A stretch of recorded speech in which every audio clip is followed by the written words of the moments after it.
역대하 19장 4절에서 11절까지의 말씀을 함께 저와 성도님들 번갈아 가면서 읽도록 하겠습니다. 여호사밧이 예루살렘에 살더니 다시 나가서 브엘세바에서부터 에브라임 산지까지 민간에 두루 다니며 그들의 조상들의 하나님 여호와께로 돌아오게 하고, 또 유다 온 나라의 견고한 성읍에 재판관을 세우되 성읍마다 있게 하였고, 재판관들에게 이르되 너희가 재판하는 것이 사람을 위하여 할 것인지 여호와를 위하여 할 것인지를 잘 살피라. 너희가 재판할 때에 여호와께서 너희와 함께 하심이니라. 그런즉 너희는 여호와를 두려워하는 마음으로 삼가 행하라. 우리의 하나님 여호와는 불의함도 없으시고 치우침도 없으시고 뇌물을 받는 일도 없으시니라 하니라. 여호사밧이 또 예루살렘에서 레위 사람들과 제사장들과 이스라엘 족장들 중에서 사람을 세워 여호와께 속한 일과 예루살렘 주민의 모든 송사를 재판하게 하고, 그들에게 명령하여 이르되 너희는 진실과 성심을 다하여 여호와를 경외하라. 어떤 성읍에 사는 너희 형제가 혹 피를 흘림이나 혹 율법이나 계명이나 율례나 규례로 말미암아 너희에게 와서 송사하거든 어떤 송사든지 그들에게 경고하여 여호와께 죄를 범하지 않게 하여 너희와 너희 형제에게 진노하심이 임하지 말게 하라. 너희가 이렇게 행하면 죄가 없으리라. 여호와께 속한 모든 일에는 대제사장 아마랴가 너희를 다스리고, 왕에게 속한 모든 일은 유다 지파의 어른 이스마엘의 아들 스바랴가 다스리고, 레위 사람들은 너희 앞에 관리가 되리라. 너희는 힘써 행하라. 여호와께서 선한 자와 함께 하실지로다 하니라. 아멘. 보통 우리는 우리에게 주어진 삶을 살아가다 가끔 실수라는 것을 마주하게 됩니다. 실수라는 단어의 사전적 의미를 살펴보니 순간에 조심하지 못해서 어떤 나쁜 결과를 초래하거나 혹은 그런 행위를 실수라고 말하고 있더라고요. 그런데 이 실수라는 단어를 자세히 살펴보면 재미있는 부분이 있습니다. 실수가 다들 한자어인 거 알고 계실 겁니다. 손숫자에 일타 혹은 노타라는 뜻을 가진 시를 써서 실수라는 단어가 만들어진 것이죠. 다시 말해 실수는 손을 놓치는 것이 실수라고 할 수 있는 것입니다. 혹은 손에서 놓치는 것도 실수라고 말할 수 있을 것입니다. 우리는 일부러 놓는 경우를 실수라고 말하고 있지 않습니다. 정말로 실수가 되기 위해서는 우리의 어떤 부주의함 혹은 방심이 포함되어야 한다라는 것입니다. 보통의 사람이라면 자신이 어떠한 실수를 저지르게 되었을 때 다시는 그러한 실수를 하지 않도록, 손을 놓지 않도록 더욱 주의해야 하는 것이 일반적인 상식일 것입니다.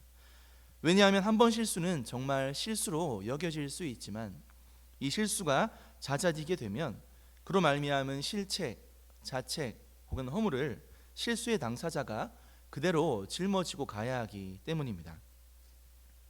또 이러한 실수가 작은 것이라고 생각하고 쉬이 여긴다면 후에 그 실수는 커지고 커져서 걷잡을 수 없이 우리의 삶을 더욱 힘들게 할 수도 있을 것입니다. 이것은 가정에서도 직장에서도 우리의 신앙생활에서도 마찬가지로 적용되는 내용입니다. 오늘 본문에는 이러한 실수를 바로잡기 위해 고군분투하는 한 인물, 즉 유다의 왕 여호사밧의 이야기로 이어지고 있습니다. 함께 읽지는 않았지만 그는 앞서 손을 놓아버리는 행위, 즉 실수를 저지르게 됩니다. 맺지 않아도 될 관계를 맺었기 때문이죠. 바로 아합과의 그 야합입니다. 그는 그 한 번의 실수로 큰 위기를 맞이하게 됩니다. 전쟁에 나가게 되었고, 뜻하지 않은 그 전쟁에 나가게 되었고, 그는 적군의 포위에 휩싸여 생명을 잃을 뻔합니다. 그러나 그가 부르짖을 때에 하나님께서는 다행히 그의 부르짖음을 들으셨고 그에게 도우심을 허락해 주셨습니다.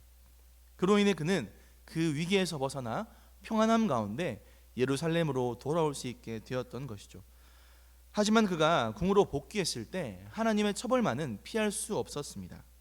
오늘 함께 읽진 않았지만 역대하 19장 2절에 예후가 이렇게 그에게 말했습니다. 왕이 악한 자를 돕고 여호와를 미워하는 자를 사랑하는 것이 옳으니까. 그러므로 여호와께로부터 진노하심이 왕에게 임할 것이니이다. 예후는 여호사밧 왕이 아합의 전쟁을 도운 그 일, 나아가 그 연합으로 말미암아 그에게 큰 벌이 있을 것이라고 그에게 책망하고 경고했습니다. 그런데 여호사밧 왕은 여러 가지 면에서 아합 왕과는 비교할 수 없을 정도로 하나님 앞에서 훨씬 더 나은 삶을 살아가려고 노력했던 사람이었습니다. 오늘 본문을 보면 그는 그 실수를 단순한 것으로 치부하지 않았습니다. 그리고 애써 그 실수를 괜찮은 것으로 여기려고 하지도 않았습니다. 다만 그는 자신의 실수를 토대로 지난 과거를 돌아보며 그의 삶에서 어그러진 것들을 하나하나 바로 세워가기 시작합니다. 먼저 그는 자신이 머물고 있던 예루살렘 궁에서 그 자리를 박차고 일어나서 자신이 다스리는 모든 지역을 두루 다니며 그곳의 백성들로 하여금 다시 하나님께로 돌아오게 하는 영적 부흥 운동을 일으키기 시작합니다. 그가 이러한 운동을 일으키게 된 이유, 그 계기는 무엇이었을까요? 역대하 17장에 보면 여호사밧은 자신이 왕위에 올랐을 그 당시에 다윗의 처음의 길로 행하며 바알들에게 머리를 숙이지 아니하고 오직 하나님의 계명을 따라 자신의 주어진 그 나라를 통치하려고 노력했습니다. 그런 선한 왕이었던 것이죠. 그러나 시간이 지나고 그가 어느새 처음 그 마음, 초심을 잃어버리게 되었고, 그것이 자신뿐만 아니라 자신이 다스리고 있는 모든 이스라엘 백성들에게도 고스란히 영향을 미치고 있었다는 것을 그는 알게 되었다라는 것입니다. 그랬기에 그는 이러한 운동을 시작하게 된 것이죠. 여호사밧이 일으킨 이러한 영적인 부흥 운동은 단순히 자신이 어떠한 나음을 가졌다라는 것을 보여주기 위한 일회성의 이벤트가 아니었습니다. 여호사밧 왕은 실제로 자신을 포함한 이스라엘의 모든 백성들이 그들의 아버지, 할아버지, 친척들 나아가 모든 조상들이 경험하고 체험한 그 하나님을 백성들에게 전하고 그러함을 통해 그 백성들이 하나님께로 돌아오도록 힘썼다라는 것입니다. 여호사밧 왕은 또 거기에서 멈추지 않았습니다. 5절에 보니 실제로 그는 각 성읍에서 하나님의 공의와 정의가 실제로 실현되도록 재판관을 따로 세워서 그들이 오직 하나님의 말씀으로 백성을 다스릴 수 있도록 도왔습니다.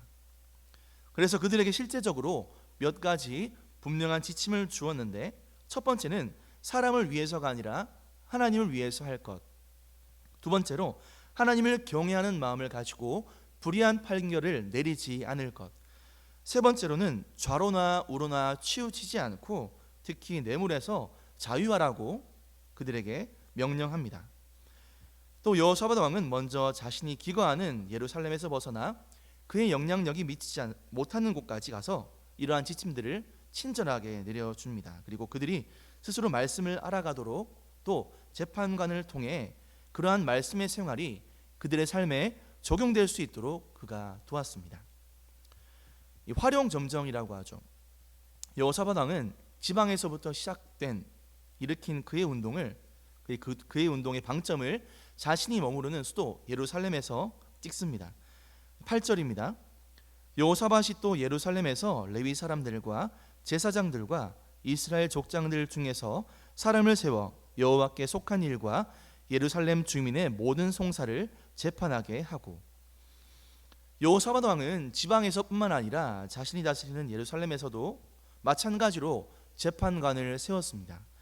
그리고 그들로 하여금 사람들 사이에서 일어나는 여러 크고 작은 일을 올바르게 판단하고 또 마무리 짓도록, 그리고 그들이 벌어야 할 것이 있다면 응당 합당한 처벌을 내려서 다시는 그러한 죄악과 잘못된 길로 백성들이 행하지 않도록 그는 하였습니다. 오늘 우리는 역대하 19장 이야기를 통해서 여호사밧 왕이 자신이 저지른 그 실수를 회개하고 또 만회하기 위해 어떠한 노력을 했는지 보았습니다. 우리 또한 살아가면서 여러한 실수를 하게 되고 또 그로 인한 뜻하지 않은 상황을 마주하게 될 것입니다. 특히나 삶에서 어떤 두 가지 중 하나를 선택해야 할 때 내게 좋아 보이는 그것이 하나님이 원하시는 일 같다고 어렴풋이 생각을 하고 또 그것을 선택하지만 그것이 도리어 다른 엉뚱한 결과로 이어져 혼란스러움을 겪게 될 때도 있을 것입니다.